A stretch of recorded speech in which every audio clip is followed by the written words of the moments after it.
A 7-year-old girl had been stalked for 3 weeks. The police said it was her imagination. Her parents couldn't prove anything. Then she saw him walking toward her in the park, and the only person nearby was a massive biker covered in tattoos. She grabbed his hand and whispered, "He's following me. Please don't let him take me." The biker looked at the man approaching, looked at the terror in the little girl's eyes, and made a decision that would bring 200 Hell's Angels to that city by dawn. If this satisfies your heart, please like, comment, and follow. Sarah first saw the man in the blue hat 3 weeks ago. She was leaving school, walking toward her mother's car, when she noticed him standing across the street, just standing there, watching. He wasn't doing anything wrong, wasn't breaking any laws, just a man on a sidewalk looking at a school. But something about him made Sarah's stomach hurt. She told her mom that night. "There was a man watching me today. He had a blue hat." Her mother, Jennifer, looked up from the dishes. "Watching you how, sweetie?" "Just watching. He didn't move. He just stared. He was probably waiting for someone. His own kid, maybe." "He didn't have a kid. He was alone." Jennifer dried her hands and crouched down to Sarah's level. "I'm sure it was nothing, baby, but if you see him again, you tell me right away, okay?" Sarah saw him again the next day. Same spot, same blue hat, same empty stare. And the day after that, and the day after that. By the end of the first week, Sarah was terrified. The man wasn't just at school anymore. He was everywhere. At the grocery store, pretending to look at cereal while watching her and her mother from across the aisle. At the park, sitting on a bench while Sarah played on the swings. At the library, browsing books he never checked out, always in whatever section Sarah wandered to. She told her parents everything. They believed her at first. Then they started to doubt. "Are you sure it's the same man, sweetie? Blue hats are pretty common." "It's him, Daddy, I know it's him. But you said he was at the grocery store on Tuesday." "We didn't go to the grocery store on Tuesday." "We did. Mom and I went after school." Her father looked at her mother. Her mother looked uncomfortable. "Honey, we went on Wednesday, not Tuesday." Sarah felt her face burn. She knew what day it was. She knew what she had seen. But suddenly she wasn't sure of anything. "Maybe you're just noticing people more because you're scared," her mother said gently. "Sometimes when we're worried about something, we see it everywhere. I'm not making it up." "We're not saying you're making it up. We're just saying maybe he's real." Sarah ran to her room and slammed the door. She wasn't crazy. She wasn't imagining things. The man in the blue hat was following her, and nobody would believe her. Her parents called the police anyway. An officer came to the house. Officer Martinez. He had kind eyes and a patient smile and a notebook that stayed mostly empty. "So, you've seen a man in a blue hat," he said. "Can you describe him?" Sarah tried. Average height, brown hair, thin. The blue hat, always the blue hat. "And he's been following you?" "Yes, for 2 weeks now." "Has he ever approached you? Spoken to you? Tried to touch you?" "No, he just watches." Officer Martinez nodded slowly. "Sarah, I understand this is scary, but without more information, a license plate, a name, a specific threat, there's not much we can do. There's no law against being in public places." "But he's following me." "I hear you. And I want you to know that if anything changes, if he approaches you, if he says anything, you call 911 immediately." He handed her parents his card. "Keep an eye out. Document what you can. But right now, there's nothing actionable."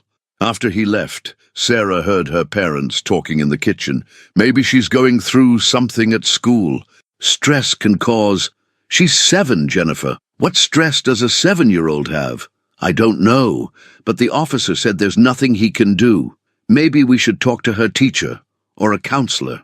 Sarah put her pillow over her head and screamed into it. Nobody believed her. Nobody would help. She was alone. The 3rd week was the worst. Sarah stopped sleeping. Every shadow became the man in the blue hat. Every creak in the house became footsteps coming for her. She had nightmares so vivid she woke up screaming, convinced he was in her room. Her parents took her to a child psychologist. The psychologist asked gentle questions and nodded thoughtfully and used words like anxiety and hypervigilance and age-appropriate fears. It's not uncommon for children her age to become fixated on perceived threats, she told Jennifer and David afterward. The mind can play tricks, especially during developmental transitions. So she's imagining it? I wouldn't say imagining. I'd say she's interpreting normal stimuli through a lens of fear. The man in the blue hat may be real, may even be the same man, but his presence is likely coincidental. Sarah's brain is assigning meaning where there isn't any. Sarah sat in the waiting room, staring at the fish tank, knowing exactly what they were saying about her. Crazy, scared, making things up, but she wasn't. She wasn't. The day everything changed was a Saturday. Sarah's parents had taken her to Lincoln Park, a treat, they said. Fresh air, sunshine, a chance to feel normal. They were sitting on a blanket near the pond, eating sandwiches, pretending everything was fine. Then Sarah saw him, the man in the blue hat, walking along the path, coming closer. Her sandwich fell from her hands. "Sarah, what's wrong?" She couldn't speak, couldn't breathe. He was here, even at the park miles from home he had found her. He was walking toward them now, slowly, casually, like he had every right to be there. "Sarah, honey, you're white as a sheet. I need to use the bathroom." She stood up before her parents could respond and walked quickly toward the restrooms near the playground. Not running. Running would attract attention, but fast enough to get away. She glanced back. The man had changed direction, was following her. Sarah's heart hammered. The restrooms were too far, too isolated. If she went there, if he followed, if nobody else was around, she needed help. Right now. She scanned the park desperately. Families on blankets, kids on swings, dog walkers on distant paths. And there on a bench near the oak trees, a man sat alone. He was massive, covered in tattoos, wearing a leather vest with patches she didn't recognize. He looked like the kind of person her parents told her to stay away from, the kind of person who appeared in news stories with words like gang and dangerous. He was also the only adult within reach. Sarah ran. Vince, Razor DeLuca, was having a bad day. His ex-wife had called that morning. Another excuse for why he couldn't see his daughter this weekend. Another reminder of every mistake he'd ever made, every choice that had led him here, alone on a park bench, watching other fathers play with their kids. He shouldn't have come. It just made the pain worse. But he couldn't stay away. 2 years since he'd held Lily. 2 years since she'd called him Daddy. 2 years of supervised visits that never happened and promises that were never kept. He was lost in misery when the little girl appeared. She was small, 6, maybe 7, blonde pigtails, pink jacket, eyes wide with terror. She grabbed his hand like he was the last solid thing in a dissolving world. "Please help me. There's a man following me. The one in the blue hat. He's been following me for weeks, and nobody believes me, and he's right there, and please don't let him take me." Vince looked up. A man was approaching. Thin, brown hair, blue baseball cap. He was maybe 30 feet away, walking with purpose, eyes fixed on the little girl. Vince had seen a lot of predators in his life, had dealt with them in ways the police couldn't. He knew the look, that hungry, patient calculation, the way they moved, the way they watched. This man was a predator, no question. "What's your name, sweetheart?" Sarah Mitchell." "Okay, Sarah, I want you to stand behind me, right behind me. And don't move until I tell you it's safe." Sarah scrambled behind the bench, pressing herself against his back. Vince stood up. He was 6'4", 260 pounds, arms like tree trunks, a face that had scared grown men into silence. The man in the blue hat stopped. For a moment they just stared at each other. Predator and protector, calculating, measuring. Then the man smiled, a cold, empty smile, turned and walked away. "Is he gone?" Sarah whispered. Vince watched the man disappear down a path toward the parking lot. "For now." He pulled out his phone and made a call. "Ghost, I need you at Lincoln Park, now, and bring everyone you can reach." Sarah's parents found her 20 minutes later.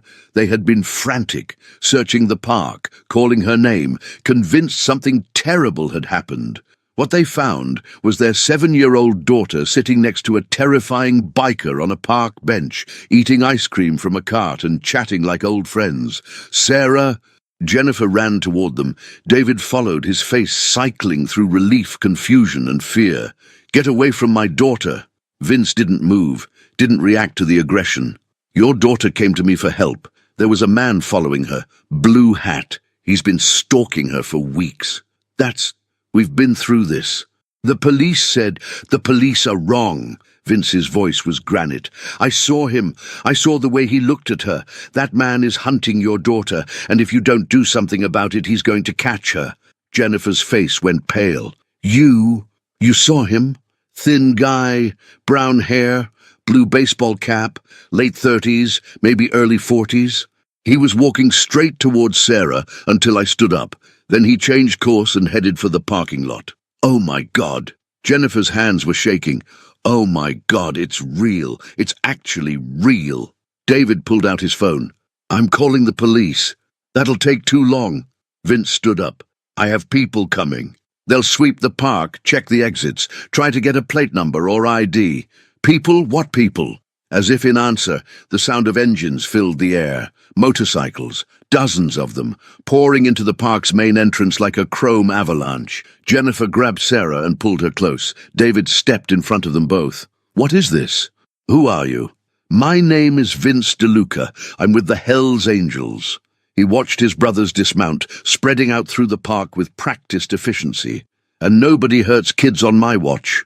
The sweep took 2 hours. 47 bikers searched every inch of Lincoln Park. They checked parking lots, recorded license plates, questioned vendors and joggers, and anyone who might have seen a man in a blue hat. They found his car, a grey Honda Civic, parked in the overflow lot, registered to a P.O. box in Indiana. Ghost ran the plates through contacts who didn't ask questions. The car was registered to Marcus Webb. Marcus Webb had warrants in 5 states.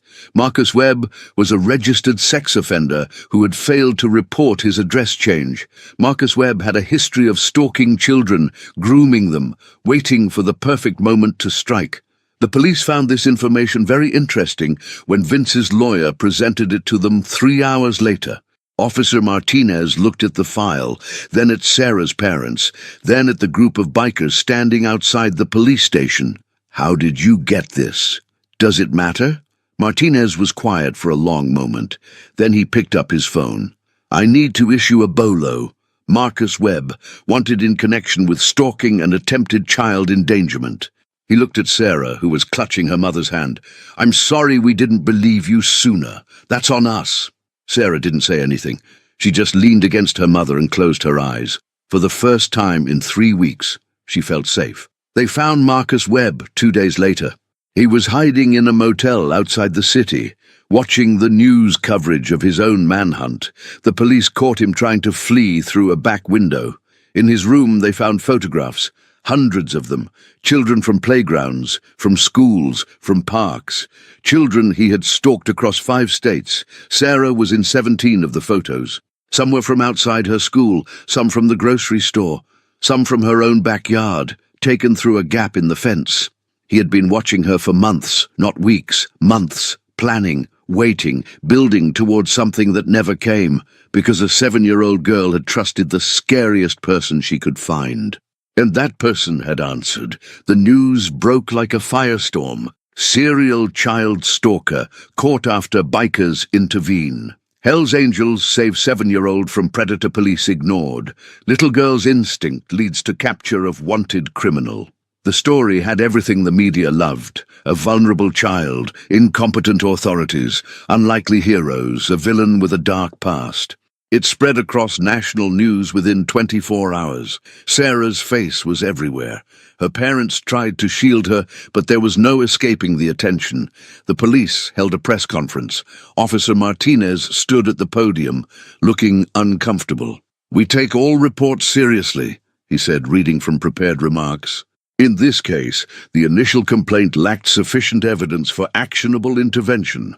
However, thanks to community involvement, we were able to identify and apprehend a dangerous individual." Community involvement. That's what they were calling it now. Not a biker gang did our job for us. Not we dismissed a terrified child until strangers stepped up. Community involvement. Vince watched the press conference from the clubhouse, surrounded by brothers who were alternately laughing and cursing at the screen. Community involvement, Ghost repeated, shaking his head. That's rich. At least the guy's off the streets. For now. Until some lawyer gets him out on a technicality. Vince's jaw tightened. That was always the fear. The system was broken, designed to protect criminals more than victims. Men like Marcus Webb knew how to manipulate it, how to slip through cracks, how to disappear and resurface somewhere new. We're not going to let that happen, Vince said. How do we stop it? We make sure everyone knows who he is and what he did. Every state, every city, every jurisdiction. Vince stood up. And we make sure that little girl never has to be afraid again. How? Vince looked at his brothers. These men who had ridden through the night to hunt a predator. These men the world called criminals. We protect her for as long as she needs us. The protection started the next day. Sarah's parents were hesitant at first, grateful, but hesitant. Having Hell's Angels outside their house wasn't exactly what they'd envisioned for their family. But then Sarah asked a question that changed everything. Can Vince come over? Jennifer blinked. What? Vince, the man from the park. He made me feel safe. Sarah looked at her mother with eyes that had seen too much for 7 years old. Nobody else made me feel safe, but he did. Jennifer didn't know what to say. Her daughter had been failed by every system designed to protect her. Police, school, even her own parents who had doubted her. And the only person who had immediately, unconditionally believed her was a man covered in tattoos with a criminal record. I'll call him. Vince came that afternoon. He sat in their living room, this massive biker surrounded by flower print pillows and family photos, looking completely out of place. But Sarah climbed onto the couch beside him, like it was the most natural thing in the world. Will the bad man come back? No, sweetheart. He's in jail now. But what if he gets out? Vince looked at Jennifer and David, then back at Sarah. Then I'll be here, me and my brothers. We're going to make sure you're safe, forever, for as long as you need us. Sarah leaned against him, satisfied. Jennifer felt tears prick her eyes. This stranger, this supposed criminal, had given her daughter something she couldn't. Peace. Thank you, she whispered. Vince just nodded. He didn't need thanks. He needed to do what he hadn't been able to do for his own daughter. He needed to protect someone who needed protecting. The arrangement became official within a week. 2 brothers rotated outside the Mitchell house at all times, not visible, not obvious, just present, watching, making sure nobody got close who wasn't supposed to. They walked Sarah to school, stood at the corner during pickup, checked her route home, identified vulnerable points, established protocols. It wasn't normal. Jennifer knew it wasn't normal, but normal had failed her daughter. People are going to talk, David said one night after Sarah was in bed. Having bikers around all the time, it looks like what? I don't know. Strange, dangerous, more dangerous than a stalker who took 17 pictures of our daughter through our fence? Jennifer's voice cracked. More strange than the police telling us our 7-year-old was imagining things while a predator hunted her. David had no answer. I don't care what it looks like, Jennifer continued. I care that Sarah sleeps through the night now. I care that she's not afraid to go outside. I care that she smiles again. She wiped her eyes. If that takes bikers, then it takes bikers. David pulled her close. You're right, I'm sorry, I know. It's not what we expected. None of this is what we expected. They stood there, holding each other, trying to make sense of a world where the scariest people had become their salvation. The trial was scheduled for 4 months later. Marcus Webb faced charges in 3 states. The evidence was overwhelming. Photographs, testimony, a pattern of behavior spanning nearly a decade. His lawyer tried every trick in the book, but nothing stuck. Sarah was asked to testify. Her parents agonized over the decision. She was 7 years old. Facing her stalker in court seemed cruel, traumatic, potentially scarring, but Sarah wanted to do it. He followed other kids too, she said. The police found pictures. What if those kids are still scared like I was? What if telling what happened makes them feel better? Jennifer looked at her daughter, this brave, remarkable child who had survived something no child should experience. Are you sure, baby? You don't have to. Nobody will blame you if you say no. I know I don't have to. Sarah sat up straighter. But I want to. He made me feel like nobody would believe me. I want him to know that people believe me now. The testimony took place on a Tuesday. Sarah sat in the witness box, looking impossibly small against the wood paneling and legal formality. Marcus Webb sat at the defendant's table, watching her with those same empty eyes. But Sarah wasn't afraid. Because in the gallery, taking up an entire row, sat 12 Hell's Angels in their best behavior clothes. Vince was in the center, his eyes never leaving Sarah's face. She told her story, simply, clearly, without tears. I saw him everywhere, at school, at the store, at the park. I told my parents and the police, but nobody believed me. They said I was imagining things. What happened at Lincoln Park? The prosecutor asked. He was walking toward me.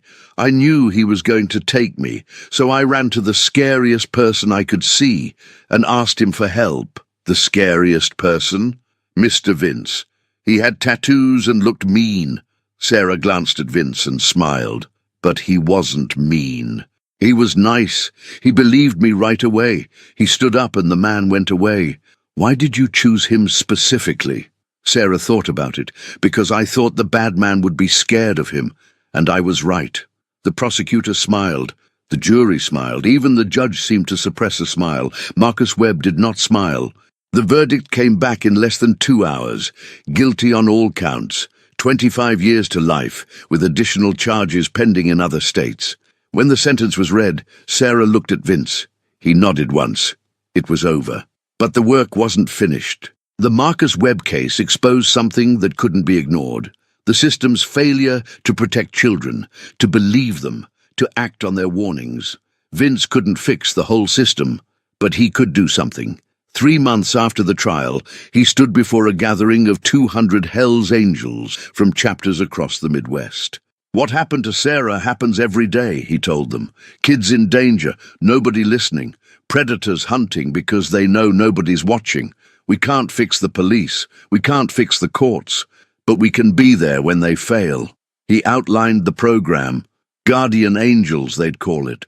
Bikers volunteering to escort children in dangerous situations, to stand watch when families were threatened, to be the presence that made predators think twice. We're not cops, we're not vigilantes, we're witnesses, we're deterrents. We show up, we make noise, we let the bad guys know that these kids aren't alone. The response was immediate and overwhelming.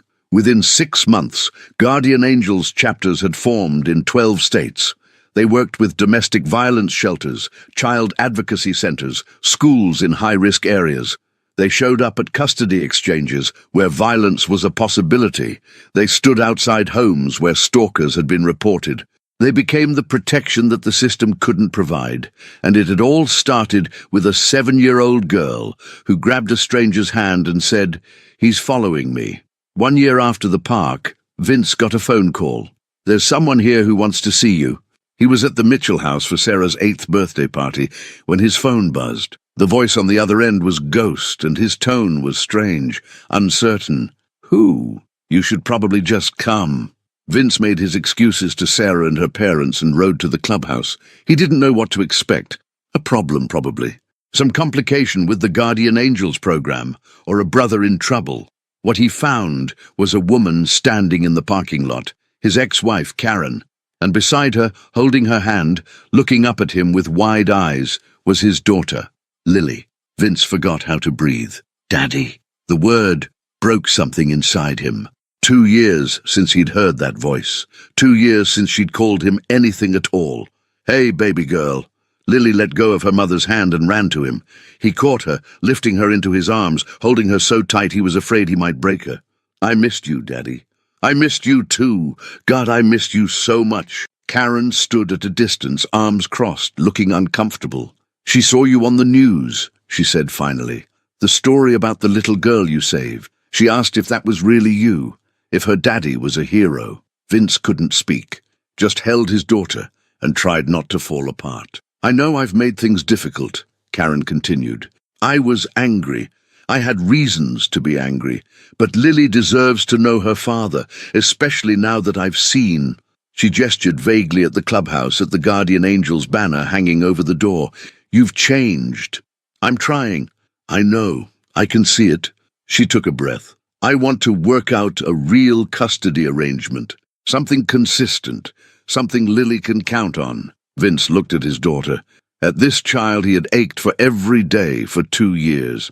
"I'd like that." "Mommy says you help kids now," Lily said. "Like a superhero." "Not a superhero, baby. Just a guy who tries to do the right thing. The girl on TV said you were nice. She said you made her feel safe." "I tried." Lily put her small hands on his face, forcing him to look at her. "Can you make me feel safe too?" Vince felt tears streaming down his cheeks. He didn't try to hide them. "Always, baby. I'll always keep you safe." He looked at Karen over Lily's shoulder. His ex-wife was crying too. "Bring her to the birthday party," Vince said. "There's a little girl there I want her to meet. I think they'd be friends." Epilogue. 5 years later. Sarah Mitchell was 12 years old. She stood on a stage in Chicago, addressing a conference on child safety. Behind her, a screen showed the Guardian Angels logo, a pair of wings wrapped around a child's silhouette. "When I was 7, I was stalked by a predator. The police didn't believe me. My own parents doubted me. I spent 3 weeks convinced I was going crazy, that nobody would help, that he would eventually catch me." She paused. "But then I did something that probably wasn't smart. I ran up to the scariest-looking person I could find and asked him for help. And you know what? He helped. He didn't question me, he didn't dismiss me, he just stood up and made the bad man go away." She clicked to a photo of Vince, surrounded by children at a Guardian Angels event. "That man's name is Vince DeLuca. He's a Hell's Angel, a biker, the kind of person most parents tell their kids to avoid. But he saved my life, and since then, he and his brothers have helped protect hundreds of other children." She looked at the audience. Social workers, police officers, child advocates, parents. "I'm not here to tell you that bikers are better than police. I'm here to tell you that children need to be believed, that when a kid says something is wrong, we need to listen, really listen, before it's too late." She clicked to her final slide. A quote. "The scariest person in the room might be the one who saves you." I was lucky. I found someone who believed me. Not everyone is that lucky. That's why Guardian Angels exists, to make sure no child has to face a predator alone, to make sure there's always someone willing to stand up. She smiled. "My name is Sarah Mitchell. When I was 7, a biker saved my life. Now I'm working to make sure every child has someone who will do the same." The applause was thunderous. In the front row, Vince sat with Lily on one side and his new wife, Karen, who had given him a second chance, on the other. Beside them were Jennifer and David Mitchell, the family who had become his extended family over the years. Sarah caught his eye from the stage and grinned. He grinned back. 5 years ago, a terrified little girl had grabbed his hand in a park. She had trusted him with her life, based on nothing but instinct. That trust had transformed everything. It had brought his daughter back to him, had given him purpose, had proven that redemption was possible for anyone willing to reach for it, all because one child had been brave enough to ask for help, and one man had been brave enough to answer. After the conference, Sarah found Vince in the hallway. "Good speech, kid." "Thanks. I was nervous. Didn't show." Sarah leaned against the wall beside him. She was almost as tall as his shoulder now, growing up so fast. "Lily's starting middle school next year. She told me she wants to volunteer with Guardian Angels when she's old enough." "I know. She talks about it constantly." "She looks up to you. She looks up to you too. You're her hero, the girl who trusted her daddy when nobody else did." Sarah was quiet for a moment. "Do you ever think about what would have happened if I hadn't run to you that day?" Vince had thought about it, many times, in his darkest moments, when sleep wouldn't come. "Yeah, I do." "Me too." Sarah shivered slightly. "He would have taken me eventually. I know that now. He was getting bolder every week. It was only a matter of time, but it didn't happen. Because of you. Because of both of us. You made the choice to ask for help. That took courage. I was terrified. That's what courage is, being terrified and doing the right thing anyway. Sarah smiled. You sound like my therapist. Your therapist is a smart lady. They stood in comfortable silence, watching the conference attendees mill around. So many people working to protect children. So many people inspired by a story that began with terror and ended with hope. Hey, Vince. Yeah? Thanks for believing me, for coming when you did, for everything after. Vince put his arm around her shoulders, carefully, the way he'd learned to do with children who had been through trauma. Thank you, Sarah, for trusting me when you had no reason to, for making me want to be the person you thought I was. You were always that person. You just didn't know it yet. Maybe she was right. Maybe redemption wasn't about becoming someone new. Maybe it was about finally becoming who you were always meant to be. 200 bikers had answered a call 5 years ago. 200 bikers had proven that heroes came in all forms, and one little girl had shown them all that courage wasn't about not being afraid. It was about grabbing a stranger's hand and saying, "Please help me." The end.